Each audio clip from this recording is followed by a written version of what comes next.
습니다. 출애굽기 25장 8절과 9절 말씀 다 같이 한 목소리로 합독하도록 하겠습니다. 출애굽기 25장 8절과 9절 말씀 길지 않은 본문이므로 다 같이 한 목소리로 합독하도록 하겠습니다. 출애굽기 25장 8절과 9절 다 같이 한 목소리로 합독합니다. 시작. 내가 그들 중에 거할 성소를 그들이 나를 위하여 짓되 무릇 내가 내게 보이는 모양대로 장막을 짓고 기구들도 그 모양을 따라 지을지니라. 아멘. 네, 우리 주변에 있는 분들에게 이렇게 한번 인사드리도록 하겠습니다. 오늘 아침까지는 기분이 별로였는데 당신 얼굴을 보니까 되게 행복합니다. 네, 앞뒤로도 인사하겠습니다. 당신 얼굴은 행복을 주는 얼굴입니다. 네, 우리 교회가 서로의 얼굴을 바라보면서 행복을 느낄 수 있는 그런 교회 되기를 주님의 이름으로 축원합니다. 네, 오늘은 출애굽기 25장 8절과 9절 말씀을 통하여서 세워지고 무너지고 세워지다라는 제목으로 하나님 말씀 증거하도록 하겠습니다. 최근에 국제적으로 굉장히 많이 이슈가 되고 있는 이스라엘과 하마스의 전쟁이 많은 뉴스 가운데 많은 이슈와 관심과 또 우리가 주의를 기울이게 만드는 소식들로 연이어 계속 되고 있습니다. 최근에 제가 우리 대한민국이 전 세계적으로 또 코로나라고 하는 그 시간을 겪으면서 성경 해석의 문제가 얼마나 중요한 문제인지에 대한 부분들을 제가 여러분께 말씀드렸던 기억이 있습니다. 그 코로나가 상당히 유행했을 때 백신을 맞지 않으면 접종하지 않으면 이 마트를 못 들어가게 하는 나라의 제도가 있었습니다. 기억나시죠? 네, 그때 많은 이 세대주의자들이 성경 해석을 잘못하는 세대주의자들이 이 사건을 보면서 굉장히 열광했습니다. 이유가 뭐였냐면 그들의 주장은 이런 거였어요. 짐승의표, 이 666이라고 하는 그 짐승의표가 백신이다. 그래서 이 백신을 맞는 사람, 안 맞는 사람을 구분하여서 가게에서 들어가서 매매를 할 수 있게 만들고 얻게 만드는 그 말씀이 성취된 것이다 라고 주장을 했습니다. 그래서 그런 것들을 주장하는 분들이 막 책자를 만들어가지고 책을 보내면서 읽어보라고 하는 책이 저희 교회도 3권이 왔습니다. 2권은 제가 뭐 뜯어보지도 않았고요. 한 권은 5분만 시간을 내면 인생 행복해진다 그래가지고 행복해지고 싶어가지고 쓱 봤더니 정말 말도 안 되는 이야기들을 하더라고요.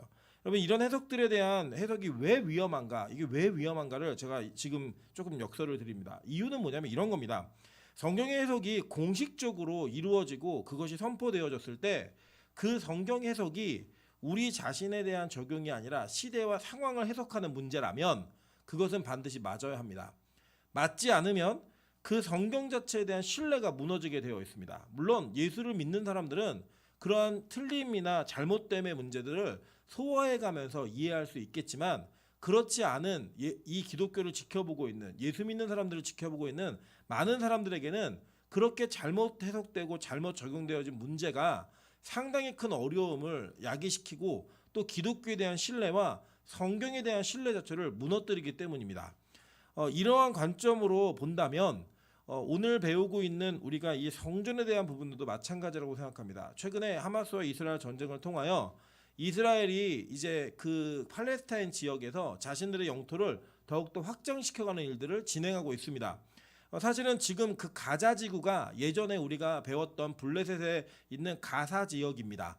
그럼에도 불구하고 이 전쟁을 통해 성경에서 말하고 있는 아마겟돈이 일어날 거라고, 무기또의 전쟁이 일어날 거라고 많은 이들이 또 이 내용들을 인터넷과 서류를 책자로 만들어내고 있으며 또 성전이 회복될 거라고 하는 제3성전이 지어짐으로 말미암아 예수 그리스도의 재림이 바로 임할 거라고 하는 그런 이야기들을 합니다.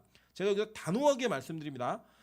재성전을 재건축하는 일은 없을 것이며 혹시 있다 하더라도 그것은 예수 그리스도의 재림과 전혀 상관없는 내용임을 제가 분명하게 말씀드립니다. 제가 코로나 때 백신 맞는 것도 말씀드렸죠. 이거 금방 지나가면 다 없어질 거라고. 그죠? 제가 왜 확신 있게 말씀드릴 수 있었냐면 제가 그분들보다 뛰어난 예언가이기 때문이 아닙니다.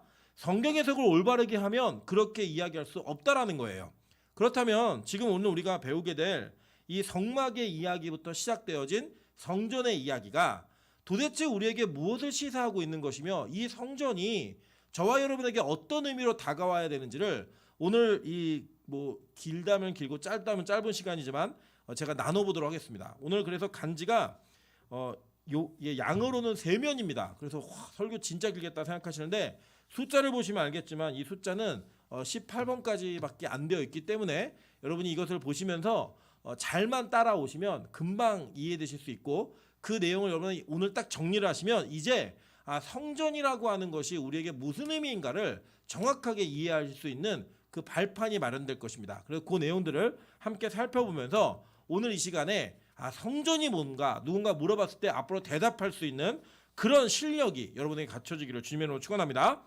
자, 오늘 보시면 제가 성막으로 성경 읽기라고 하는 그 제목을 소제목을 달아드리면서 이 도표 하나를 넣어드렸어요. 한번 보여주실까요? 네, 자 보시면 지금 우리가 성막을 배우고 있는데 이 성막을 전후로 하여서 성경은 동일한 것을 계속 이야기하고 있습니다.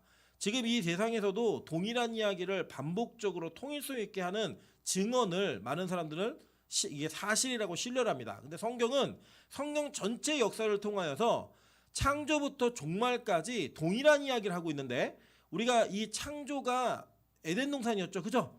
그 에덴 동산 이전에 제가 새하늘과 새 땅이라고 하는 종말의 개념을 넣어 놓았습니다. 제가 이제 성경을 많이 저랑 같이 공부하신 분들이 이게 무슨 얘기인지 다 아시지만 오늘도 처음 오신 분들이 좀 계시기 때문에 다시 한번 설명을 좀 하고자 합니다. 자, 예를 들면 어떤 디자이너가 내가 무언가를 그리겠다라고 마음에 결정을 하고 그 디자이너가 그 그림을 그리기 시작하면 그 그림을 그릴 때에 그림을 그려가는 행위는 시작된 게 우리 눈에 볼 때는 그게 시작이에요. 그래서 디자이너의 마음속에서는 이미 이 그림은 시작되었습니다. 여러분, 우리는 뭐 어제 우리가 그 하늘문에 가서 빛과 소금이 특송을 하고 왔거든요. 근데 특송을 했는데 속된 말로 다 저희가 바르고 왔습니다. 이겼어요, 다. 많은 이들이 저희 교회 찬양을 들으면서 은혜를 받았던 시간들이 있었습니다. 그 은혜 받을 시간이 있었는데 음악을 잘하는 사람을 기준으로 한번 얘기를 해볼게요. 우리 그 동아 형제가 어제 가서 찬양을 했는데 아주 찬양 끝나고 재밌는 일이 있었어요. 지나가는 어떤 분이 동아 형제에게 오셔갖고 이렇게 얘기했습니다. 목소리 들어보니까 가수해도 되겠다고. 현직 가수에게 가수해야겠다고 얘기했더니 또 우리 희연 집사가 참여스럽게 옆에서 진짜 가수해도 될까요? 했더니 된다고. 그래서 공식으로 인증을 받고 왔습니다. 예를 동아 형제 예를 들어볼게요. 동아 형제는 다른 사람보다 노래를 잘하는 은사가 있습니다. 근데 이 동아 형제가 예를 들어 자기가 소울이라고 하는 음을 내겠다라고 생각했을 때 그 마음에 이렇게 소리를 내면 소울이라는 음계의 소리가 나오겠다라고 이미 마음에 결정한 거죠. 그리고 난 다음에 소리를 내는 거예요. 근데 그걸 듣는 사람들이 볼 때는 소리라고 소리를 내니까 소리가 나왔구나라는 걸 시작으로 생각하지만 이미 노래를 하고 있는 그 노래자의 입장에서는 소울이라고 하는 음은 그의 마음속에서 이미 이전부터 시작된 거예요. 자, 이해되시죠? 자, 그러니까 지금 어떠한 특정한 창조물이 나올 때에는 하나님의 계획과 통치가 그 우선에 존재하고 있었고 그 존재 속에서 그 창조물들이 나오기 시작한 거예요. 그러니까 에덴 동산을 만드신 거는 이 시간 속에서는 첫 번째 사건이지만 하나님이 그 에덴 동산을 만드시기 위해 에덴 동산을 어떻게 만들까를 디자인하고 어떤 것을 근거로 해서 완성시킬 것인가, 이 에덴 동산을 어떻게 완성시키실 건가에 대한 계획은 이미 창조 전에 이루어진 겁니다. 여러분, 이것을 전제하셔야 될 게 왜 그러냐면, 만약에 하나님이 어떤 상황에 맞추어서 그 다음을 진행하신다면 하나님의 의지와 하나님의 통치는 인간의 선택과 결정에 종속되어 있는 겁니다. 무슨 말이냐면, 여러분이 A를 택하거나 B를 택하는 것을 통해 그 다음이 이루어진다라고 한다면 하나님은 여러분이 결정하시는 결정의 뒤를 따라 일을 하셔야 되는 분이에요. 그럼 그게 하나님이에요? 아니죠. 우리가 하나님을 주도하고 우리가 하나님을 이끌어낼 수 있는 거예요. 그런데 잘 생각해 보시면 성경은 하나님이 그런 존재라고 이야기하지 않습니다. 하나님은 오히려 우리를 주도하시고 인도하시고 통치하시는 분이 돼요. 아멘? 네, 반응을 보이셔야지 제가 이렇게 저도 재미가 있습니다. 네. 이게 하나님께서 우리를 통치하시고 인도하시기 때문에 하나님의 의도에 의해서 우리가 이끌림을 받는 거예요. 예를 들면 이 교회에 오늘 와서 예배 드리시는 모든 분들은 여러분의 입장에서는 내가 선택해서 이 예배를 드리는 것 같지만 하나님의 계획과 통치 속에서는 여러분이 그 선택을 하도록 이끄시고 만드시는 하나님이 계셨기 때문에 우리가 예배할 수 있는 겁니다. 네, 그러면 이 아멘의 화답을 통해 우리가 확인할 수 있는 거 하나 뭐냐면 하나님의 계획이 우리의 모든 창조에 우선한다는 거예요. 그래서 게알더스 보스라는 신학자는 이것을 뭐라고 표현하냐면 구원이 믿음을 앞선다라고 표현합니다. 그러니까 믿음이라고 하는 것이 있기 전에 하나님의 구원 계획이 먼저 있었다라는 거예요. 그러니까 여기 말하고 있는 에덴 동산, 성막, 다윗의 장막, 우리 지난 시간까지 배웠죠. 오늘 배울 성전은 이미 창조 이전부터 하나님의 계획 속에 있었던 거예요. 그러면 하나님은 무언가를 디자인해 나가시고 창조하실 때에 목적 없이 하실까요? 아니에요. 목적이 있게 하시는 거예요. 그래서 우리가 때로는 어떤 것들이 있냐면 아주 그 유능한 예술가나 어떤 그림을 잘 그리거나 이런 사람들이 뭔가를 막 그려갈 때 그 우리가 볼 때는 저게 뭐 하는 거지? 라고 잘 이해 못할 때가 있어요. 여러분 예전에 그 TV에서 EBS에서 나왔던 밥이라고 하는 화가분 혹시 아세요? 머리가 폭탄 맞은 머리 이렇게 하셔가지고 붓 가지고 그냥 쉽게 이렇게 하면 돼요. 쭉쭉쭉 찍어요. 그리고 우리 보면은 저 뭐 하는 거지? 이런 느낌이 있는데 완성되고 나면요 어마어마한 그림이 나옵니다. 붓으로 그냥 이게 찍었는데 솔 같은 걸로 막 찍었는데 우리가 볼 때는 장난치는 것 같은데 그에게는 다 계획이 있었던 거예요.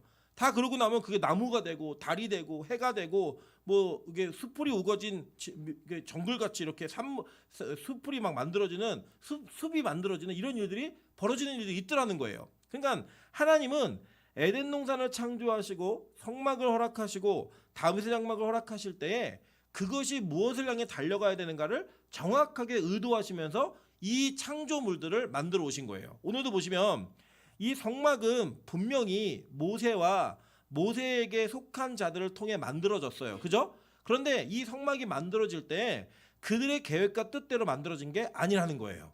성경의 본문에 뭐라고 얘기하냐면 9절 한번 볼게요. 오늘 본문. 무릇 내가 내게 보이는 모양대로 장막을 짓고 기구들도 그 모양을 따라 지을지니라 라고 얘기했습니다. 그러니까 이 디자인은 누구예요?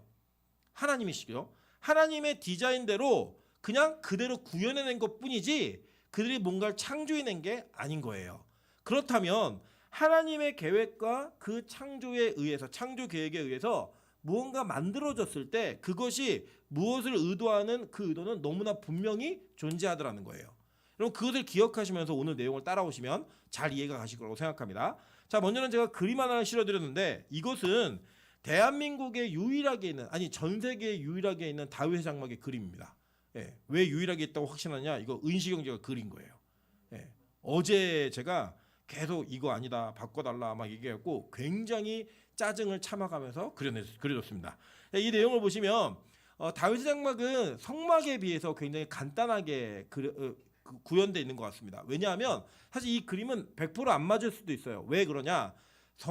다윗의 장막에 대한 표현이 다윗의 장막이란 단어 외에는 그 어떤 것도 존재하지 않고 그 근거를 찾을 만한 몇 가지 진술들만 있을 뿐이에요. 예를 들면 다윗이 미리 준비한 장막에 벗개를 두었다 이 얘기하고 화목제와 번제를 드렸다라고 하는 이야기만 있습니다. 그래서 아마도 이런 그림이 아니었을까라고 저하고 상의해가면서 그린 그림이에요. 그러니까 이 벗개를 두었던 장소는 지성소라고 얘기해서 이 지성소는 성막 안에서도 유일하게 정사각형, 정방형의 모습을 띠고 있습니다. 그리고 여기 보시면 그 다윗의 장막이라고 써 있는 글씨 아래로 쭉 내려오시면 그 하나가 보이시죠? 왼쪽 구석에 코너에 보이세요? 그게 비율이 1대1대1대1 이렇게 된 거예요. 제가 이거 여기 넣다 보니까 그림 사이즈를 조절하다 보니까 약간 직사각형처럼 변했는데 원래 그림은 1대1대1의 비율인 거예요. 그러니까 전체 공간 속에 정방형. 그래서 나중에 우리 계시록 배울 때 기억나시죠? 천국의 새하늘과 새 땅을 이야기하면서 12,000 스타디온이라고 얘기해서 정방형의 천국을 얘기했던 이게 이 성막 안에 있는 지성소를 모티브로 그렇게 표현되어져 있는 겁니다. 그러니까 아마도 다윗이 이 장막을 짓고 벗개를 모실 때에는 벗개를 공개하진 않았어요. 분명히 덮어놓고 가려놨을 거는 확실해요. 그런데 그 장소를 지성소의 장소를 그대로 구현하지 않았을까라는 예측 정도를 합니다. 다만 그 안에 이제 여러 가지 기구들과 이런 것들은 다시 만들 수가 없었기 때문에 이 벗개도 다시 만들자고 가져왔잖아요. 실로에서부터. 그래서 이 성소의 개념은 없었을 것 같아요. 그리고 번제와 화목제를 드렸다라고 하면 뭐가 필요하겠어요? 반드시 번제단이 필요하겠죠. 그래서 이 번제단이 아마도 다윗의 장막 안에는 분명히 있지 않았을까라고 하는 상상으로 이 그림을 그려봤습니다. 아마 제가 생각했을 때는 100% 맞는다고 얘기는 못하겠지만 한 80% 이상은 맞지 않을까라고 하는 확신으로 이 그림을 그렸습니다. 그러니까 이 다윗의 장막은 매일매일 다윗이 하나님을 만날 수 있는 장소였어요. 그리고 이 다윗의 장막의 그 예배가 하나님께서 이 성막이라고 하는 것에 근거한 그 나중에 하나님의 창조물들 가운데 나중에 회복시키겠다라고 이야기했던 그 유일한 장막이 바로 다윗의 장막이었습니다. 그 다윗의 장막이 이렇게 존재되었는데 이 다윗의 장막을 하나님께서는 계속 유지시키지는 않았어요. 왜냐? 이것은 다 모형이에요. 이 모형은 반드시 실체를 향해 달려가야 되기 때문에 하나님께서는 성막과 다윗의 장막의 유효기간을 분명히 두셨습니다. 이 성막이 완성된 것은 언제 완성되느냐 한번 볼게요. 출애굽기 40장 31절부터 35절입니다. 모세 아론과 그 아들들이 거기서 수족을 씻 때 그들이 회막에 들어갈 때와 제단에 가까이 갈 때 씻었으니 여호와께서 모세에게 명령하신 대로 되니라. 그는 또 성막과 제단 주위의 뜰에 포장을 치고 뜰문에 휘장을 다니라. 모세가 이같이 역사를 마치니 구름이 회막에 덮이고 여호와의 영광이 성막에 충만하매 모세가 회막에 들어갈 수 없었으니 이는 구름이 회막 위에 덮이고 여호와의 영광이 성막에 충만하였음이며 라고 얘기해요. 이게 성막의 완성이에요. 출발이에요. 출발. 이게 이제 언제 이루어진 거냐? 이게 시간으로 따지면 역사적으로는 BC 약 1445년 정도에 이루어졌다라고 보는 게 맞아요. 1년을 머무르면서 이걸 완성한 거예요. 이 완성한 것이 위치하는 포지션을 정확하고 분명하게 이야기했습니다. 한번 볼게요. 민수기 2장 17절입니다. 그 다음에 회막이 레위인의 진영과 함께 모든 진영에 어디에 있대요? 중앙에 있어 행진하되 그들이 진친 순서대로 각 사람은 자기 위치에서 자기들의 길을 따라 앞으로 행진할지니라 라고 얘기하면서 이 성막이 행진할 때에도 중앙에 있고 진쳤을 때에도 중앙에 있었다라고 성경 우리에게 알려주고 있습니다. 그러니까 우리가 물건을 놓을 때 그 물건을 어디에 놓느냐가 그것이 가지고 있는 위상과 위치를 얘기하잖아요. 예를 들면 우리 요새 K-팝에 막 걸그룹들이 많이 나오잖아요. 거기에 중앙에 누굴 세워요? 이게 좀 되는 애들을 세우는 거예요. 몸매도 되고 얼굴도 되고 이런 애들이 센터라 그래서 그 센터에 쓰기 위한 욕심을 막 냅니다. 근데 그 센터에 쓰는 사람이 누구냐면 그 그룹의 상징성을 가지고 있는 사람들이에요. 그래서 저처럼 이렇게 좀 외모가 좀 모자란 사람들은 절대 센터에 쓸 수가 없어요. 우리는 항상 사이드 인생이에요. 근데 이제 센터에 쓰는 사람들은 굉장히 화려함을 가지고 있겠죠. 그것처럼 어떠한 것들 나타낼 때 어필할 때 그 중앙에 누구를 세우느냐는 그 전체가 가지고 있는 정체성을 증명합니다. 즉 이스라엘 백성들이 진행을 하거나 그리고 머무를 때 항상 중앙에는 누가 있었어요? 성막이 있었고 그 성막이 있는 것을 통하여 성막이 가지고 있는 위치가 이 이스라엘 공동체 안에서 무엇을 위치하는 걸 우리가 알 수 있는 거예요. 자, 그런데 한번 볼게요. 창세기 3장 3절에 이 에덴 동산에 있었던 일이에요. 동산 중앙에 있는 나무의 열매는 하나님의 말씀에 너희는 먹지도 말고 만지지도 말라 너희가 죽을까 하노라 하셨느니라 라고 얘기해요. 자, 그러니까 에덴 동산의 중앙에는 뭐가 있었죠? 생명나무와 선악과가 있었죠. 그죠? 그래서 이 중앙에 에덴 동산이 얘기하고 있는 게 뭔지를 얘기하는 거예요. 자, 보세요. 아까 우리 1부 때 배우셨겠지만 들으신 분들도 기억나시겠지만 선악과를 먹지 말라라고 한 건 율법이었어요. 그죠? 그리고 그 율법을 통과받는 사람은 그 동산 중앙에 있는 생명나무 열매를 먹을 수가 있었던 거예요.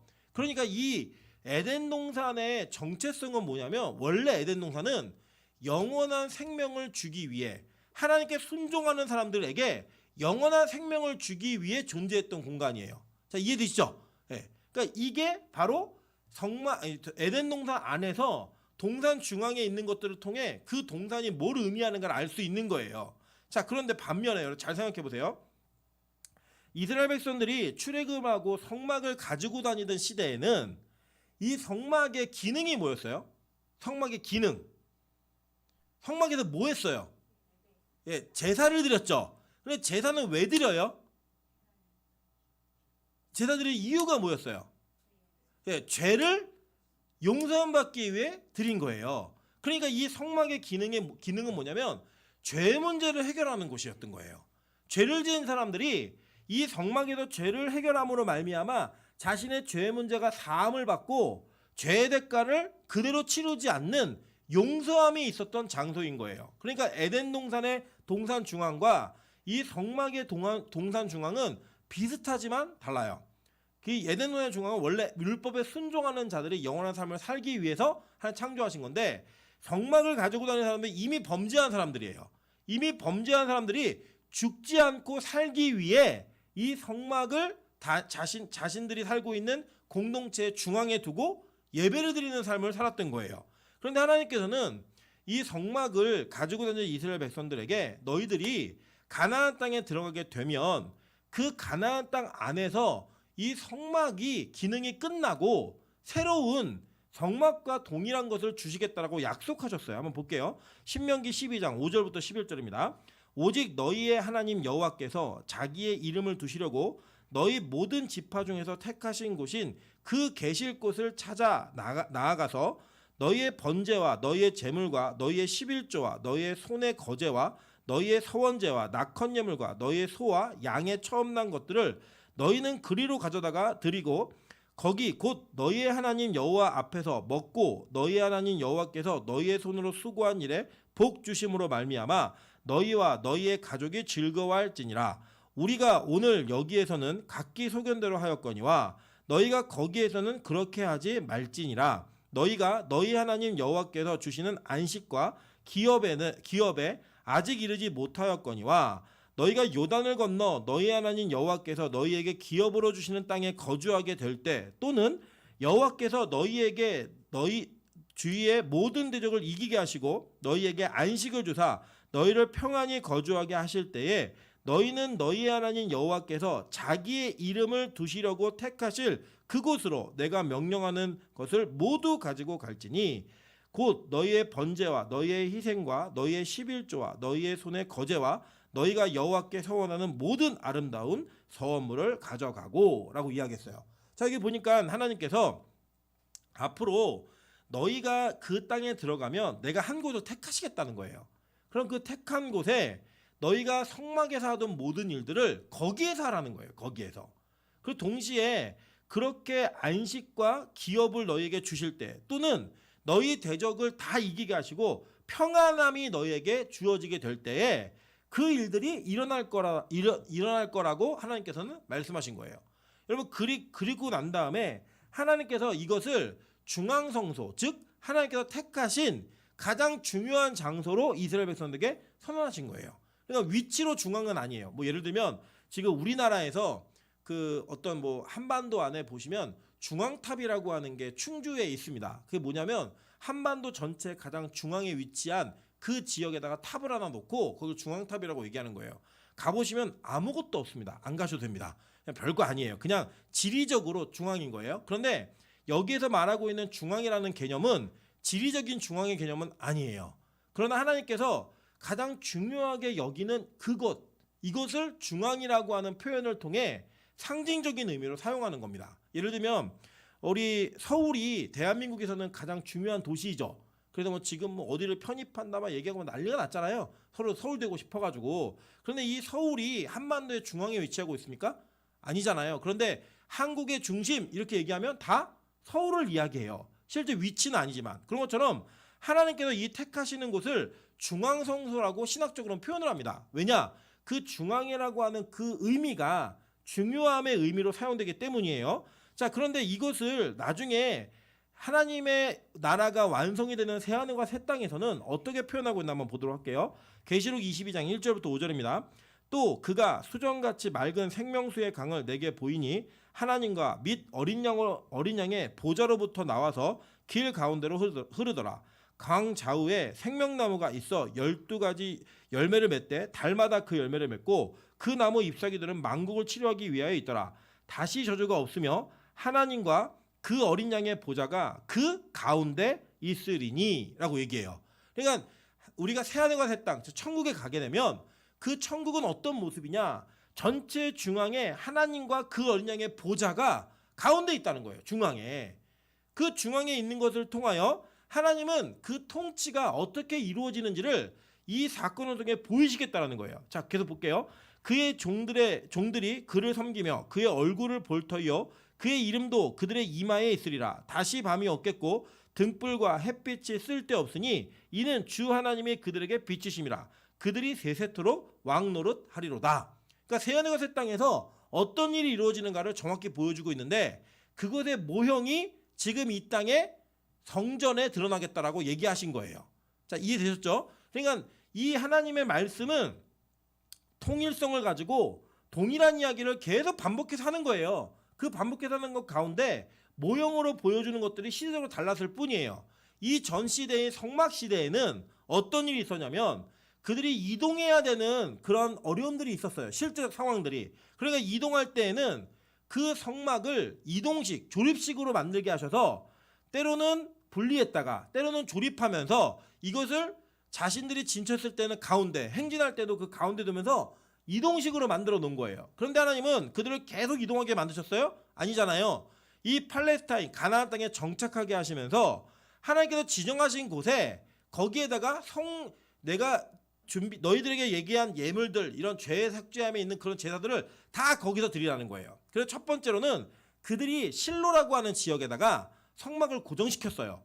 그리고 때로는 법궤를 여기저기 옮겨다니면서 그들이 필요한 대로 사용했던 거 여러분 기억나시죠? 예, 그게 있었다고요. 그런데 이렇게 진행하고 있는 그 가운데에서 다윗은 이 법궤가 자신의 영역으로 들어오는 것을 너무나 기뻐했어요. 그런데도 하나님께서 다윗에게 어떤 직분을 주셨죠? 왕이었지만 영원한 대제사장의 역할을 하도록 직분을 주셨다고요. 그러니까 그 직분을 가지고 법궤를 다윗의 장막으로 갖고 왔어요. 이거는 과도기적인 상황이었어요.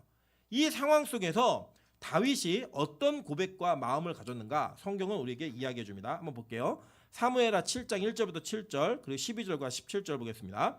여호와께서 주위의 모든 원수를 무찌르다 왕으로 궁에 평안히 살게 하신 때에 왕이 선지자 나단에게 이르되 볼지어다 나는 백향목 궁에 살거늘 하나님의 궤는 휘장 가운데 있도다. 나단이 왕께 아뢰되 여호와께서 왕과 함께 계시니 마음에 있는 모든 것을 행하소서 하니라.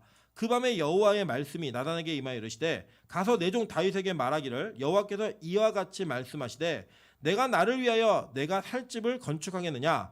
내가 이스라엘 자손을 애굽에서 인도하여 내던 날부터 오늘까지 집에 살지 아니하고 장막과 성막 안에서 다녔나니 이스라엘 자손과 더불어 다니는 모든 곳에서 내가 내 백성 이스라엘을 먹이라고 명령한 이스라엘 어느 지파 가운데 하나에게 내가 말하기를 너희가 어찌하여 나를 위하여 백향목 집을 건축하지 아니하였냐고 말하였느냐라고 이야기하셨어요. 자, 그러니까 이게 하나님의 말씀 뭐냐면 다윗이 자기 다윗성을 지어놓고 궁을 지어놓고 사는 거예요. 사는데 어느 날 쭉 보다 보니까 매일매일 그 여호와의 법궤 앞에서 예배를 드리고 다윗의 향문에서 예배를 드리고 있는데 자기가 사는 집은 백향목 궁인데 하나님이 계시는 그 법궤가 있는 곳은 천막으로 그냥 이렇게 쳐놓은 거예요.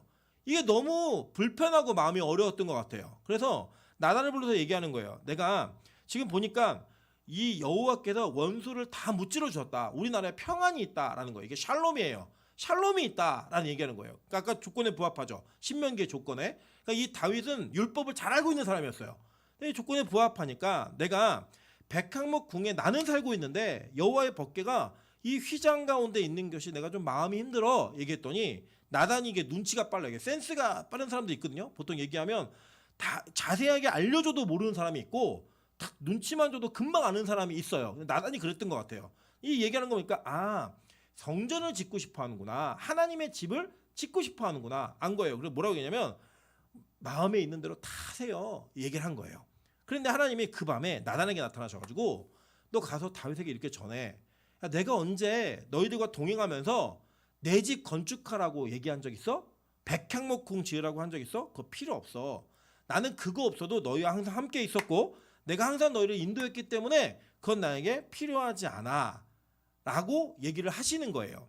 거기서 끝나는 게 아니에요. 그들이 이제 뭐라고 얘기하시나 보니까 내 수완이 차서 내 조상들과 함께 누울 때에 내가 내 몸에서 내 씨를 내 뒤에 세워 그의 나라를 견고하게 하리라. 그는 내 이름을 위하여 집을 건축할 것이요 나는 그의 나라 왕위를 영원히 견고하게 하리라 라고 얘기했어요. 자, 그러니까 하나님이 다윗에게는 뭐라고 얘기하시냐면 야 너는 짓지 마. 내가 언제 지어달라고 한 적이 있어? 짓지 마. 나 그거 없어도 너희 항상 동행했어 라고 얘기하는 건 집이 필요하다 안 필요하다? 안 필요한 거예요. 예를 들면 여러분 이번에도 제가 지금 이게 오늘도 입고 온 그 잠바가 저희 아내가 저랑 연애할 때 너무 불쌍해 보여서 사준 잠바예요. 예, 근데 저는 그 잠바를 지금도 입고 다니는데 아무 불편함이 없어요. 근데 저희 아내는 그걸 볼 때마다 자기가 너무 창피하대요. 그리고 저희 아내가 그저껜가 어디 그 가갖고 잠바를 하나 사왔는데 제가 그 돈이 너무 아까운 거예요. 일단은 그거를 이제 돌려보냈어요. 왜냐면 저처럼 이렇게 몸이 큰 사람은 그런 잠바 입으면 여기가 너무 아파요. 쪼여가지고. 그래서 이거는 아니야. 그래서 이게 보냈는데 그걸 저는 옷을 봤는데 하나도 기쁘지가 않아요. 이유는 저는 겨울에도 여러분 보시면 지금 선풍기를 틀고 있는데 저는 이게 두꺼운 잠바가 안 필요한 사람이에요. 저는 그게 없어도 겨울 나는 거에 아무 지장이 없어요. 예, 지금도 저는 여름 한복을 입고 설교를 하고 있습니다. 제가 얼마 전에 어머니가 또 겨울 한복을 사주셨는데 딱 하루 입어요. 언제 입냐면 송구영신 예배 때 딱 한 번 입는 것 같아요. 그때. 이게 저한테는 필요가 없어요. 그러니까 그거 사와도 반갑지가 않은 거예요. 그 돈 있으면 저는 돈으로 주지. 저는 그런 생각이 있지. 전혀 그게 필요하지 않은 사람이에요. 하나님은 이런 성전이 필요하다 안 필요하다? 안 필요하신 분이에요. 여러분 잘 이걸 이해하셔야 돼요. 하나님은 성전이라고 하는 모형적인 그 상징적 집이 필요한 분이 아니었어요. 하나님의 관점에서는 그게 없어도 내가 너희와 항상 동행했고 너희와 함께하는 일에 아무 지장이 없어. 죄의 문제를 용서하는 것조차도 아무 문제가 없어. 이거 없어도 되는 거야. 라고 하는 선언을 이미 하셨다고요. 이 인류 역사 전체 속에서 하나님 제가 성전을 지어드릴게요 라고 말했던 사람이 첫 번째가 누구였느냐? 다윗이에요. 근데 이 다윗에게 하나님 말씀하신 게 뭐냐면 야 그거 필요 없어. 내가 언제 그거 해달라 그랬니? 이건 필요 없어 라고 얘기하셨어요. 그런데 하나님은 그렇게 얘기하시면서 뭘 말씀하셨냐면 내가 내 이름을 위해서 집을 건축할 거야. 아까 우리 신명기 기억나시죠? 이게 이름을 두려고 무언가 어딘가를 선택하겠다는 거예요. 나 이름을 두려고 선택하겠다는 거예요. 그러니까 이 여호와의 집의 의미는 하나님이 직접 계신다 이런 의미가 아니고 하나님의 이름을 나타내기 위해 필요한 곳이에요. 그러니까 이게 절대적으로 있어야 되는 걸까요? 이미 아니에요. 출발 자체가. 절대적으로 필요한 것이 아니라는 거예요. 그런데 하나님은 동시에 뭐라고 말씀하시냐면 야 너 죽고 나면 네 아들이 내 이름을 위하여 집을 건축할 거야. 이게 누구예요? 솔로몬이잖아요. 솔로몬이 이 집을 건축할 거라는 거예요. 그러면 나는 그의 나라와 왕위를 영원히 견고하게 하겠다예요. 그러니까 하나님이 너는 아니고 너는 집 못 져. 근데 솔로몬이 짓게 할 거야. 그리고 나는 그 솔로몬이 지은 것을 통해 그의 나라와 왕위를 영원히 견고하게 할 거야. 이렇게 말씀하셨어요. 자, 그러니까 하나님이 갑자기 마음이 바뀐 게 아니에요. 난 이게 필요 없어. 그런데 뭐 그런 분도 있잖아요. 필요 없어. 그러면 쓱 이렇게 넣는 분들 계시잖아요. 네. 뭐 이런 걸 주고 그래. 에이, 굳이 준다면 뭐 거절해. 이러면서 쓱 넣는 분들 있잖아요. 그런 식으로 하나님이 접근하신 게 아니라 필요 없는데 내가 너희가 그걸 짓는 걸 통해 무언가 분명히 세울 게 있기 때문에 그냥 그거를 네 아들에게 짓게 해줄게. 요거예요. 내가 지을 집은 달라. 이 얘기를 하는 거예요. 여러분 제가 이제 제가 워낙 만나는 사람도 별로 없고 다니는 것도 별로 안 좋아하기 때문에 제가 저희 집에서 일어나는 것들 예화로 쓰는 걸 여러분 좀 이해하셨으면 좋겠어요. 제가 이제 둘째가 저희 교회를 이제 데려오는 날이 있어요. 수요일 날은 제가 꼭 데리고 와야 돼요. 이게 일정상 데려오는데 항상 수요일 날 할머니가 찬이 지금 어디 가니? 그러면 뭐라고 얘기하냐면 아빠 집에 가 이렇게 얘기를 해요. 이게 지금 저희 집을 헷갈리는 게 아니에요. 뭐라고 얘기하냐면 집에 갈 때는 우리 집이라고 얘기를 해요. 나 우리 집에 안 가. 나 할머니네 갈 거야. 이렇게 얘기를 해요. 우리 집에 오면은 엄마가 계속 재우니까 집을 너무 싫어요, 이 아이는. 우리 집에는 안 간대요. 다른 집에 가는데 교회 올 때는 뭐라고 하냐면 나 아빠 집에 가 이렇게 얘기를 해요. 물론 이 아이에게는 아빠가 여기 교회에 계속 있으니까 그 아빠를 얘기하는 것 같지만 그 안에 담겨진 우리 의미를 부여하자면 지금 여기가 아빠 집이에요. 이 교회가. 그런데 이 교회가 건물의 외형적인 게 필요하다 안 필요하다? 안 필요하다는 거예요. 이게 성경에서 말하는 거는 하나님은 야 이거 필요 없어. 내가 교회라고 여기 있고 교회 아니라고 여기 없는 거 그런 거 아니야. 이 전체가 다 내 집이고 내 영역이기 때문에 이런 건물이나 특정한 장소가 나한테 필요한 건 아니야. 그런데 내가 이걸 통해 무언가를 세울 거야 라는 말씀을 약속하시는 거예요. 지금 이 장면이. 자, 이게 성전의 출발이에요. 자, 그러면 계속 볼게요. 그 뒤에 보면 그러나 그에게 아버지가 되고 그는 내게 아들이 되리니 그가 만일 범죄하면 내가 사람의 매와 인생의 채찍으로 징계하려니와 내가 내 앞에서 물러가게 한 사울에게서 내 은총을 빼앗은 것처럼 그에게서는 빼앗지 아니하리라. 내 집과 내 나라가 내 앞에서 영원히 보존되고 내 왕위가 영원히 견고하리라 하셨더라. 나단이 이 모든 말씀들과 이 모든 계시대로 다윗에게 말하니라. 자, 이렇게 말했어요. 그런데 이 사무엘하 7장이 이스라엘 백성들에게는 너무나 큰 충격이었던 거예요. 왜냐하면요, 다윗의 나라가 망했어요, 안 망했어요? 망했어요. 실제로는 망했단 말이에요. 남유다라고 하는 나라가, 그러니까 북이스라엘이 망했을 때 이스라엘 백성은 충격 안 받았어요. 충격 안 받았는데 남유다가 망했을 때는 충격을 받은 거예요. 왜 충격을 받았냐? 이 말씀에 의지해서 문자적으로 이해하면 다윗의 나라는 망하면 안 돼요. 근데 그 나라를 하나님께서 망해버리게 하셨다고요. 실제로 선지자들을 통해서 이 나라 망한다 계속 얘기하고 진짜 망하게 하셨어요. 그러니까 충격이었던 거예요. 왜 망하지? 안 망한다고 하셨는데. 그러니까 우리가 한 가지 알 수 있는 건 뭐냐면 하나님이 약속한 그 나라는 우리가 흔히 이해하는 이 지역적인 국가도 아닌 거예요. 네. 왜냐? 하나님의 약속이 변하면 돼요, 안 돼요? 안 되잖아요. 그러니까 이거를 지금 우리는 이해할 수 있어요. 제가 설명을 해드리면 이해할 수 있어요. 근데 이 시대를 살았던 이스라엘 백성들은 이해를 못한 거예요. 안 망한다는데 왜 망해? 하나님이 왜 약속 안 지키지? 하나님의 말씀이 선포된 게 왜 이루어지지 않는 거야? 이런 어려움이 그들한테 있었다는 거예요. 자, 그런데 자 한번 볼게요. 그러면 도대체 그 나라 무슨 나라인가? 이걸 보시면 돼요. 그냥 아까 하나님이 다윗 너는 안 돼. 그래서 솔로몬이 짓게 할 거야 라고 얘기하셨죠. 그래서 솔로몬이 짓는 장면 한번 보도록 할게요. 열왕기상 8장 12절부터 16절 한번 보도록 하겠습니다.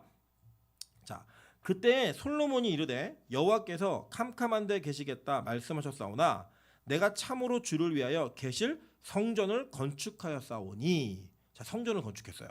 근데 이거 우리나라 한글 성경은 성전이라고 하는 단어로 번역을 했는데 실제 히브리어는 바이트 제불이라고 얘기해요. 바이트가 뭐냐? 집이에요. 집. 제불은 뭐냐? 높은 이런 뜻이에요. 네. 높은 집을 지었다는 거예요. 높은 집을 건축하였사오니 주께서 영원히 계실 처소로소이다 라고 얘기합니다.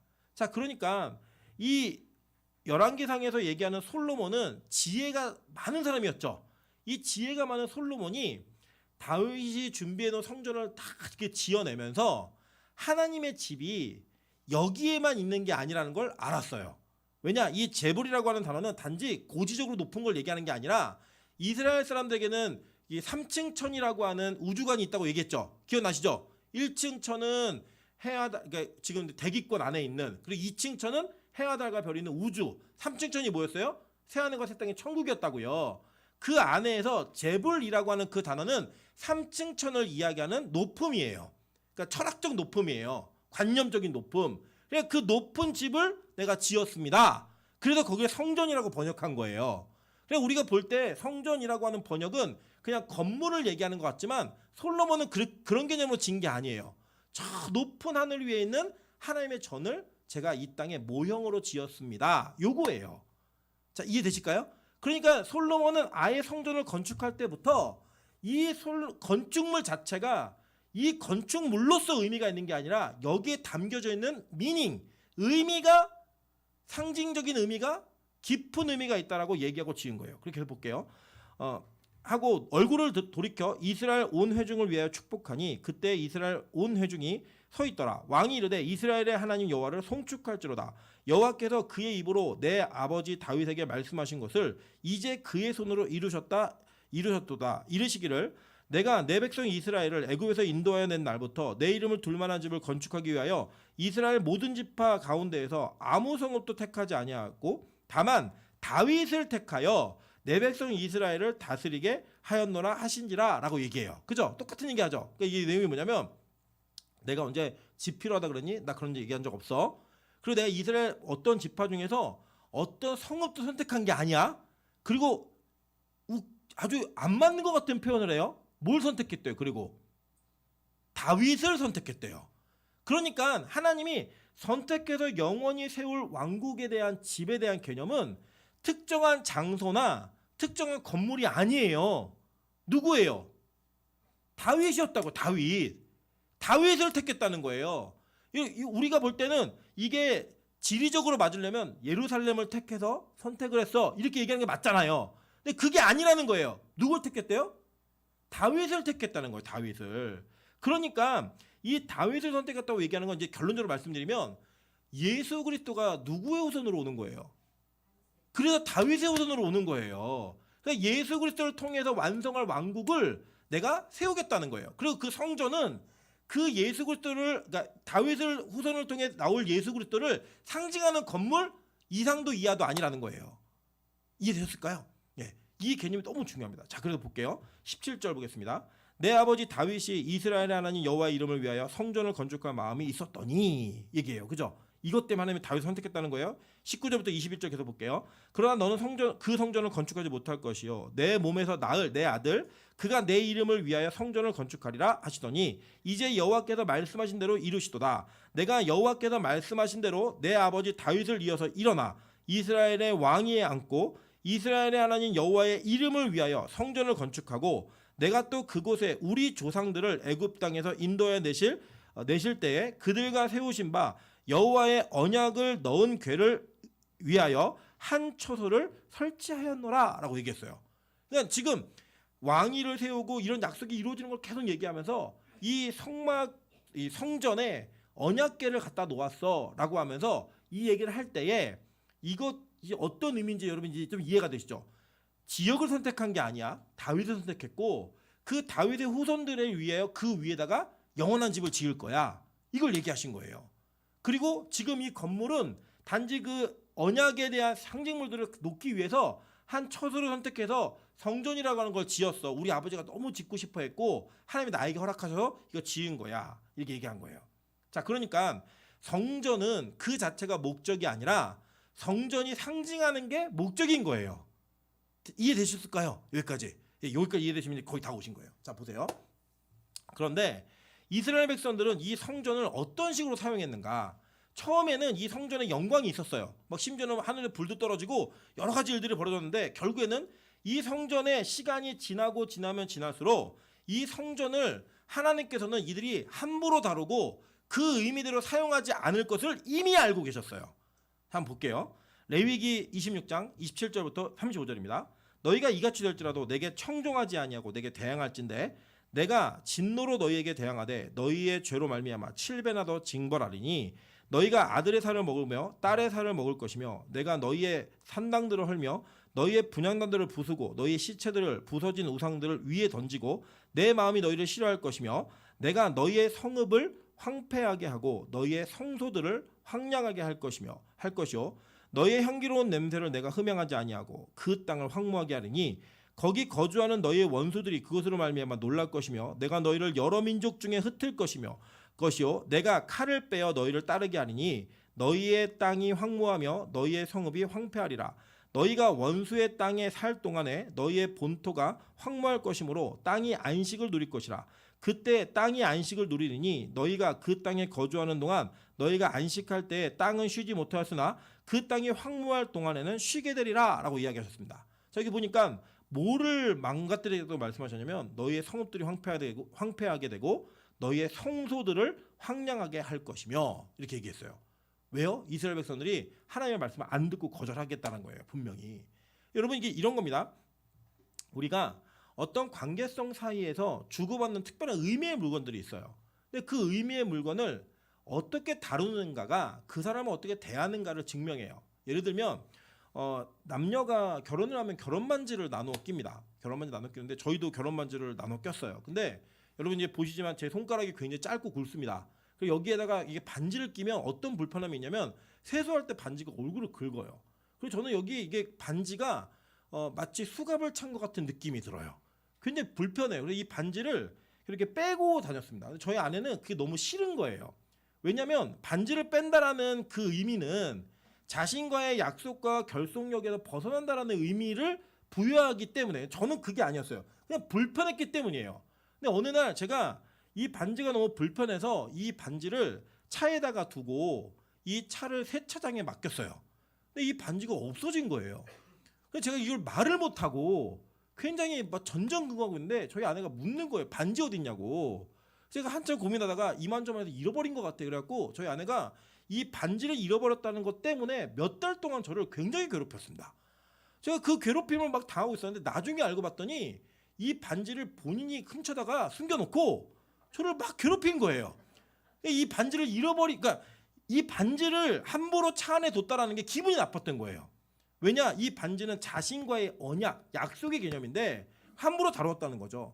근데 이스라엘 백성들이 성전을 그렇게 다룬 거예요. 그러니까 성전은 하나님께서 필요 없어. 사실 그 반지 아무것도 아니잖아요. 그냥 여러분 뭐 실반지 하나 끼고 다녀도 그게 의미가 있는 거지. 반지가 꼭 몇 천만 원짜리가 의미가 있는 건 아니잖아요. 결혼 반지는 언약의 개념이기 때문에. 그래서 예전에 말도 안 되는 CF가 하나 있었어요. 어떤 그 조정석이라는 가수가 밀키스를 선전하면서 그 밀키스 그 탁 따고 나온 그 뚜껑 있잖아요. 뚜껑. 그거를 여자한테 끼워주면서 막 청혼을 해요. 예. 그러면 얼마나 좋아요. 그걸로 끝나면. 근데 여자분들 그러면 그게 끝나요? 안 끝나죠. 적당한 값어치 좀 있어야 되니까. 그걸 이렇게 껴주면서 언약 관계를 맺는 건데 그거를 함부로 다룬 게 기분이 나빴던 거예요. 마찬가지예요. 하나님은 성전이 필요하지 않으신 분이었어요. 그런데 성전을 허락하시면서 여기다 내 이름을 두겠고 이것이 너희와 나 사이의 언약의 개념임을 이야기하셨죠. 그래서 성막에서 하는 기능들, 즉 하나님을 만나고 죄의 문제를 해결하는 것을 성전에서 하셨다고요. 그런데 그 성전을 이스라엘 백성들이 함부로 다루는 이 이유 근원이 뭐였냐면 하나님을 대항하는 거예요. 청종하지 않고 얘기하는 거예요. 자, 계속 볼게요. 그러다 보니까 나중에 예레미야 선지자 이렇게 선포합니다. 예레미야 7장 1절부터 4절이에요. 여호와께로부터 예레미야에게 말씀이 임하니라. 이르시되 너는 여호와의 집 문에 서서 이 말을 선포하여 이르기를 여호와께 예배하러 이 문으로 들어가는 유다 사람들아 여호와의 말씀을 들으라. 만군의 여호와 이스라엘의 하나님께서 이와 같이 말씀하시되 너희 길과 행위를 바르게 하라. 그리하면 내가 너희로 이곳에 살게 하리라. 너희는 이것이 여호와의 성전이라 여호와의 성전이라 여호와의 성전이라 하는 거짓말을 믿지 말라 얘기했어요. 자, 이 시대가 어떤 시대였냐면 이런 시대예요. 하나님의 말씀을 듣지 않아요. 그리고 사람들의 길과 행위가 바르지 않아요. 그런데 그 바르지 않는 행위를 성전이라고 하는 곳에서 예배를 드리고 드나들면서 그 문제를 해결했다라고 믿는 거예요. 그냥. 그러니까 의도가 뭐였냐면 예배를 드리는 의도가 어차피 죄질 거니까 뭐 이렇게 죄지어도 예배 한번 드리고 나면 끝나는 거니까 이렇게 계속 그 성전을 함부로 대한 거예요. 여러분 우리가 인간이 이 땅에 살면서 죄를 안 짓고 살 수 있는 자신 있는 분 손 드는 순간 죄를 지시는 거예요. 그건 거짓말이기 때문에 우리는 절대로 죄의 문제로부터 자유함을 누리며 살 수 없는 존재들이에요. 그러나 그 죄를 짓는 태도가 어차피 용서해 주실 거니까 나는 막 지어야지. 어차피 용서받을 거니까 나는 지어도 괜찮아 라고 하는 태도로 이 성전을 대하는 것을 하나님은 경멸하셨어요. 그래서 말한 게 뭐냐면 그런 마음으로 예배를 드리고 있는 성전은 성전 아니라는 거예요. 너희들 여기가 성전이다 성전이다 성전이다 얘기하는 거 믿지 말라는 거예요. 즉 하나님은 건물의 의미를 두신 게 아니에요. 건물을 드나드는 사람들과의 관계성의 의미를 두었지 건물 자체가 의미가 아니었다고요. 그래서 하나님께서는 결국 이 성전을 완전하게 박살내기로 결정하셨어요. 그 결정이 어떻게 성취되나 볼게요. 예레미야 52장 12절부터 14절입니다. 바벨론의 느부갓네살 왕의 19째 해 5째 달 10째 날에 바벨론 왕의 어전사령과 느부사라단이 예루살렘에 이르러 여호와의 성전과 왕궁을 불사르고 예루살렘의 모든 집과 고관들의 집까지 불살랐으며 사령관이 갈대아 사람의 모든 군대가 예루살렘 사면 성벽을 헐었더라. 완전 폐허를 만들어버린 거예요. 심지어는 다른 성경에 소금까지 뿌려갖고 완전한 폐허를 만들어버렸습니다. 이게 하나님께서 성전이 얼마나 건축물 자체로서는 의미가 없는 곳인가를 이야기하신 거예요. 그러고 났는데 하나님께서 이 황폐화시켜버린 성전을 회복으로 약속하신 내용들이 나와요. 여러분 그래서요 이스라엘 백성들이 포로로 끌려갔다가 70년 만에 돌아온다는 이 개념이 어디에서 성취가 되냐면 성전이 무너지고 70년 만에 재건이 됩니다. 이걸로 해결이 돼요. 근데 이 재건은 어떻게 약속하셨느냐 한번 볼게요. 역대하 36장 20절부터 21절입니다. 칼에서 살아남은 자를 그가 바벨론으로 사로잡아 가매 무리가 거기서 갈대아 왕과 그의 자손의 노예가 되어 바사국에 통치할 때까지 이르니라. 바사국은 페르시아예요. 페르시아가 통치할 때까지 이르러서 이에 토지가 황폐하여 땅이 안식년을 누린같이 안식하여 70년을 지냈으니 여호와께서 예레미야의 입으로 하신 말씀이 이루어졌더라라고 얘기해요. 이게 레위기의 말씀 그대로 이루어졌죠. 그죠? 이 말씀이 그대로 이루어지면서 하나님께서는 이 성전을 회복시키셨어요.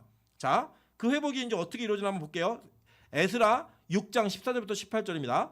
유다 사람의 장로들이 선지자 학개와 이또의 손자 스가랴의 권면을 따랐으므로 성전 건축하는 일이 형통한지라 라고 얘기해요. 시간이 없으므로 맨 마지막만 볼게요.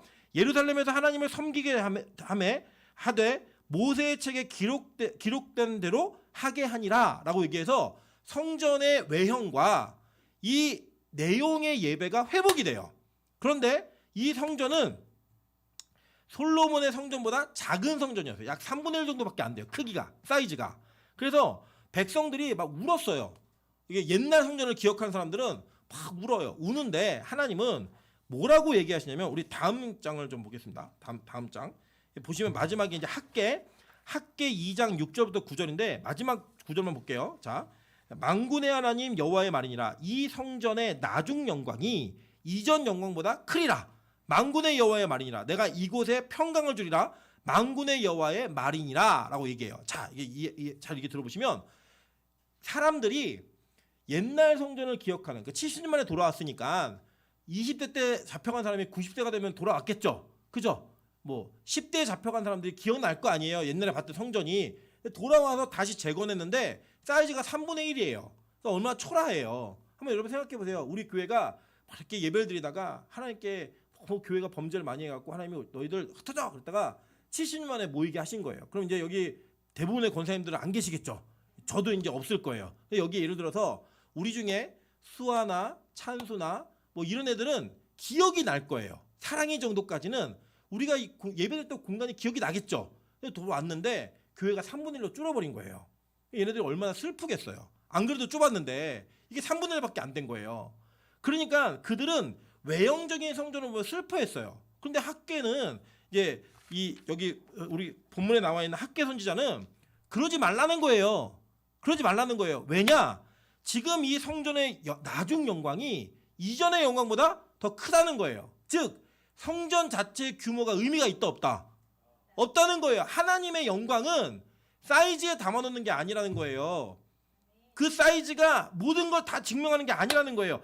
여호와께서 얘기하는 건 뭐냐면 내가 이거다 평강을 주겠다. 이게 더 큰 거야. 영광을 보여줄게. 이게 더 큰 거야. 이 얘기를 보여주면서 규모를 중요하게 여기지 않으셨어요.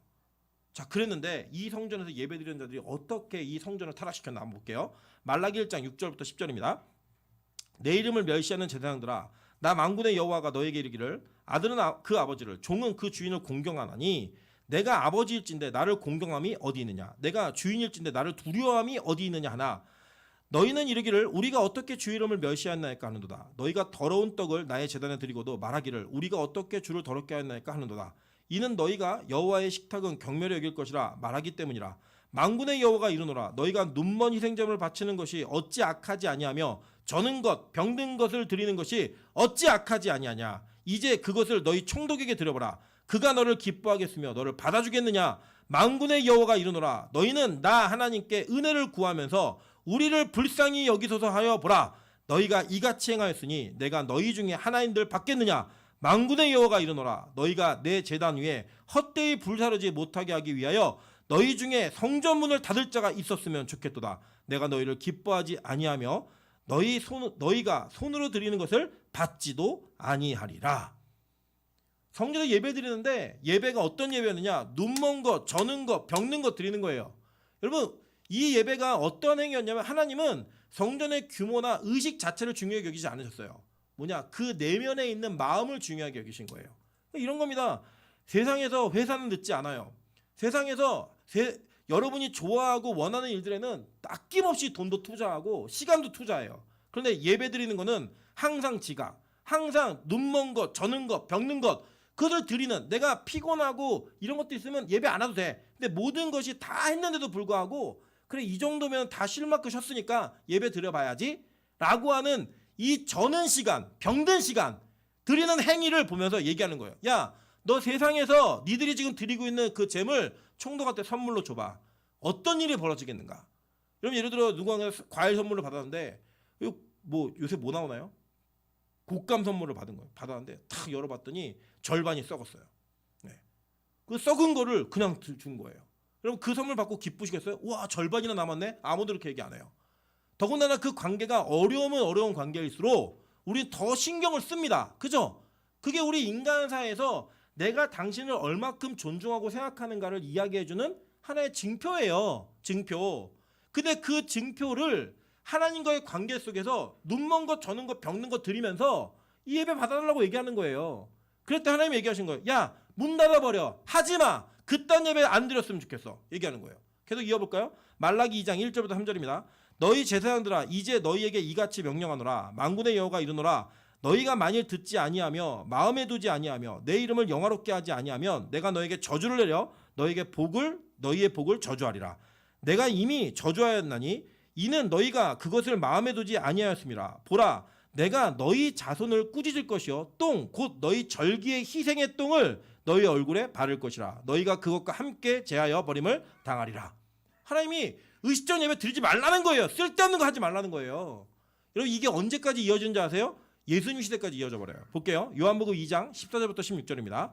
성전 안에서 소와 양과 비둘기 파는 사람들과 돈 바꾸는 사람들이 앉아있는 것을 보시고 노끈으로 채찍을 만드사 양이나 소를 다 성전에서 내쫓으시고 돈 바꾸는 사람들의 돈을 쏟으시며 상을 엎으시고 비둘기 파는 사람에게 이르시되 이것을 여기서 가져가라. 내 아버지의 집으로 장사하는 집을 만들지 말라 하시니.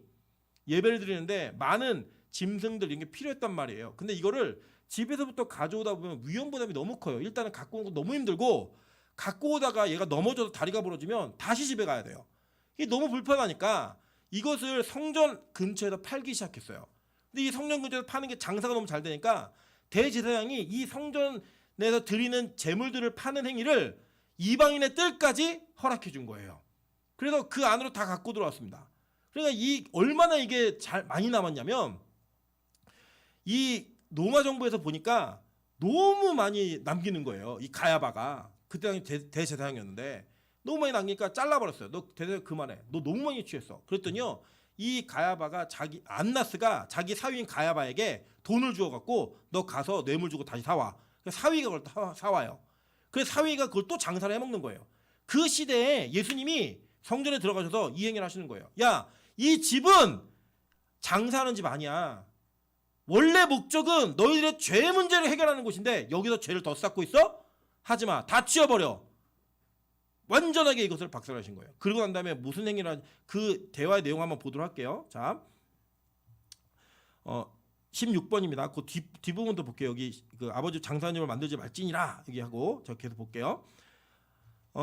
제자들이 성경 말씀에 주의 전을 사모하는 여심이 나를 삼키리라는 것을 기억하더라. 이에 유대인들이 대답하여 예수께 말하기를 내가 이런 일에 가니 무슨 표적을 우리에게 보이겠느냐. 예수께서 대답하여 이르시되 너희가 이 성전을 어떻게 하래요? 헐라. 내가 사흘 동안에 일으키리라. 유대인들이 이르되 이 성전은 46년 동안 지었건을 내가 3일 동안에 일으키겠느냐 하더라. 이렇게 얘기했어요. 뭐냐, 예수님이 야, 이거 없애버려. 헐어버려. 없애버리라고 얘기한 거예요. 그랬더니 없애면 무슨 대안이 있어? 내가 3일 만에 다시 세울게. 야, 이거 46년 동안 지었는데? 왜냐, 이건 뭐냐면요, 아까 우리 얘기했던 수르바벨 성전 있잖아요. 그 성전이 안 무너졌어요. 근데 이 헤롯이라고 하는 이두메 사람, 즉 에돔 사람이 왕이 됐는데 유대인들의 마음을 얻고자 하니까 유대인 마음을 얻으려면 성전을 한번 증축해주면 좋겠다 싶어가지고 이 수르바벨 성전을 증축하기 시작한 거예요. 그래서 46년 동안 지었고 심지어는 예수님이 승천할 때까지 완성이 안 됐어요. 이게 성전이. 예수님이 그날 거기에서 얘기하시는 거예요. 이거 무너뜨려. 이딴 예배 드리려면 무너뜨려. 그냥 내가 3일 만에 다시 일으킬게. 얘기한 거예요. 그랬더니 야, 이거 46년 동안 지었어. 너 또라이야? 이거 아무도 못 져. 이걸 묻는 거예요. 그랬더니 그 의미가 뭔지 볼게요. 그러나 예수는 성전된 자기 육체를 가리켜 말씀하신 것이라. 죽은 자 가운데서 살아나신 후에야 제자들이 이 말씀하신 것을 기억하고 성경과 예수께서 하신 말씀을 믿었더라 라고 얘기해요. 자, 그러니까 오늘 이 성전의 실체가 누구인지가 드러난 거예요. 자, 아까 뭐라 그랬죠? 다윗을 선택하여 성전을 짓겠다고 말씀하셨죠. 하나님이. 그 다윗을 선택한 결과로 다윗의 자손인 예수 그리스도가 진짜 성전이었던 거예요. 그의 나라가 다윗을 통해 완성되고 이루어진다라고 하는 것을 선언하신 거예요. 그것을 발견하기 위해 성전이라고 하는 아주 단기적이고 모형적인 그 건물을 허락하셨을 뿐이에요. 그러니 이제 우리가 예배하는 행위와 예배를 온전히 드리는 행위는 어떤 특정한 장소에서 경건한 곳이기 때문에 하는 행위를 통해 그 예배가 경건성과 정당성을 확보하는 게 아니라 누구에게 예배하고 있고 누구를 예배하고 있는가, 어떠한 태도로 예배하고 있는가가 훨씬 중요한 거예요. 그러니 그것은 그 실체이신 예수를 예배하고 예수께만 경배하고 예수만을 바라보는 그 예배가 있는 그곳이 성전이라는 거예요. 그러니까 만약에 이 교회에서 예배를 드리며 설교 시간에 이 세상의 다른 이야기들을 하고 여러분이 원하는 것들을 이야기하고 성전에서 예배당에서 예배드리는 것 행위가 내가 얼마나 존중받을 수 있는가를 확인하고 그것을 측정하는 그런 것들로 이루어지는 예배가 있다면 여기는 성전이 아니에요. 교회 건물도 역시 성전이 아니에요. 나중에 우리 다음 주에 배우겠지만 예수 그리스도를 머리로 한 교회 공동체가 성전이에요. 예수 자체가 성전이기 때문에 거기에 부침받은 자들만 성전이라는 거예요. 그러니까 오늘 이 예배를 그러한 개념이 없이 여러분의 위치와 여러분의 직분 때문에 드리고 있다면 여러분의 예배는 성전의 타락이 그대로 표현되어진 예배인 겁니다. 하나님께서 받지도 않으시고 무너뜨리고 하나님께서 완전히 이게 패해버려, 그만해, 그 똥을 갖다 발라버렸으면 좋겠어 라고 말하는 예배라는 거예요. 그래서 하나님께서는, 예수님은 성전을 다 무너뜨려 버렸어요. 그리고 성전을 세우시는 거예요. 그러니까 보세요, 솔로몬이 세운 성전을 하나님이 무너뜨려 버렸어요. 그리고 하나님이 자신 스스로가 성전이 되셔서 이 땅에서의 온전한 성전을 세우신 거예요. 즉 그 이전에 존재했던 모든 성전은 예수가 진짜 성전임을 증명하기 위한 상징물이었고 모형물이었지 그 이상도 이하도 아닌 거예요. 그러니 제3성전을 짓는 게 의미가 있어요, 없어요? 다시 이스라엘 예루살렘의 성전을 재건하는 게 의미가 있어요, 없어요? 없다고요. 예수님께서 오셨는데 그 진짜 성전이 이미 우리에게 주어졌는데 왜 그걸 또 지어요, 모형을? 여러분 아파트 분양받고 입주한 다음에 다시 모델하우스 짓자고 얘기하세요? 아니잖아요. 모델하우스는 아파트 원래 분양받을 그것을 예고하기 위해서 짓는 거지 그것 자체가 의미가 있는 게 아니었잖아요. 진짜를 분양받고 나면 다 부셔버리는 거예요. 의미가 없다고요. 그래서요, 더 이상 이 땅에는 성전이라고 하는 구약적 단어로서의 건물은 존재하지 않습니다. 교회에서 어떻게 그럴 수 있어? 그런 거 없어요. 예를 들면 여러분이 여기에서 예배를 드리시는 거나 집에서 예배를 드리시는 거나 길거리에서 예배를 드리시는 거나 정말로 하나님을 예배하고 있다면 그는 동일한 성전에서 예배하는 것입니다. 반대로 여러분이 여기는 교회가 아니니까 여긴 교회니까 여기서 담배 피우면 안 돼, 저 밖에 가서 담배 피고, 여긴 교회니까 여기서 술 마시면 안 돼, 저기서 술 마시고, 이런 행위가 여러분의 죄의 문제를 조금 더 경감시키는 그런 의미 아무것도 없어요. 여러분이 있는 곳에 하나님이 안 계시고 하나님에 대한 태도와 마음이 없다면 여러분 어디든지 성전에서 죄를 짓는 거예요. 이해되세요? 무슨 말인지? 성전의 개념은 건축물이 절대 아니라는 거예요. 왜냐? 예수님이 그 건축물로서의 성전을 부셔버리고 진짜 성전을 세우셨거든요.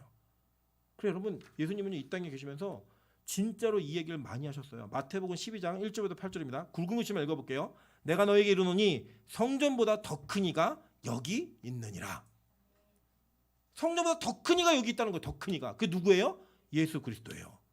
여러분 아까 제가 말씀드렸죠. 성전의 성막의 기능이 뭐였어요?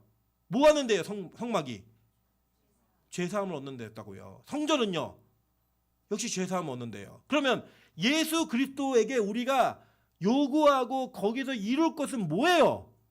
죄사함을 이루는 거예요. 그래서 오늘 얘기하는 거예요. 로마서 8장 1절부터 6절 바울이 고백합니다. 그러므로 이제 그리스도 예수 안에 있는 자에게는 결코 정죄함이 없나니. 예수라는 성전 안에 있는 자들에게는 이 죄 문제가 더 이상 죄책의 문제로 나타나지 않는다는 거예요. 예수 안에 있으면 그 모든 죄의 문제가 생명의 성령의 법이 죄와 사망의 법에서 너를 어떻게 한대요?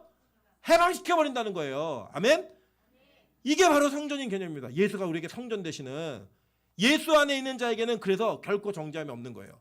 예수 안에 있으면 어떤 죄를 지어도 돼가 아니고 예수 안에 있는 죄인들은 그 죄의 문제로부터 해방함을 얻는 은혜가 주어진다라는 거예요.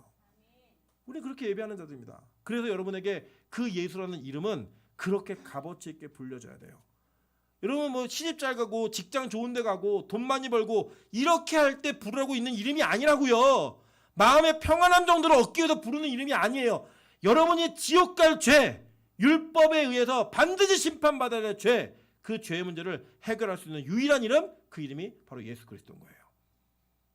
우리 교회가 그 이름을 그렇게 사용하는 교회 되기를 소망합니다.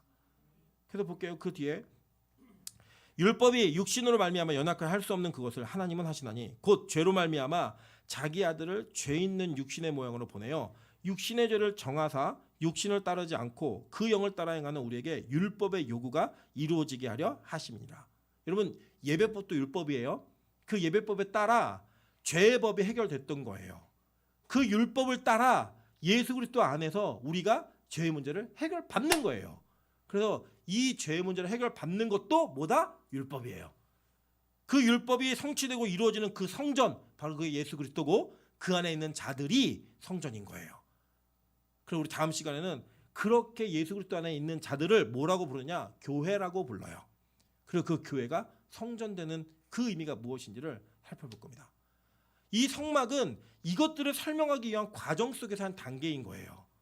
그래서 이것을 이해하셔야지만 성막에 있는 기구와 도구들이 무엇을 의미하는지를 깨달을 수가 있는 거예요.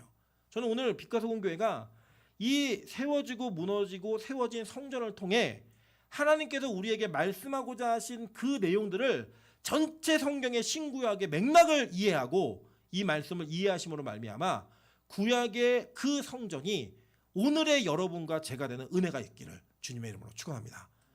그렇게 이것을 이해하심으로 말미암아 여러분의 일생에 진짜 성전의 예배가 이루어지는 그 일들이 일어나서 우리 교회 예배가 완전히 바뀌어지는, 완전히 변화되는 그런 은혜가 있기를 주님의 이름으로 축원합니다. 같이 한번 우리가 찬양하며 기도하며 나아가도록 하겠습니다. 이곳에 임하신 하나님 나라.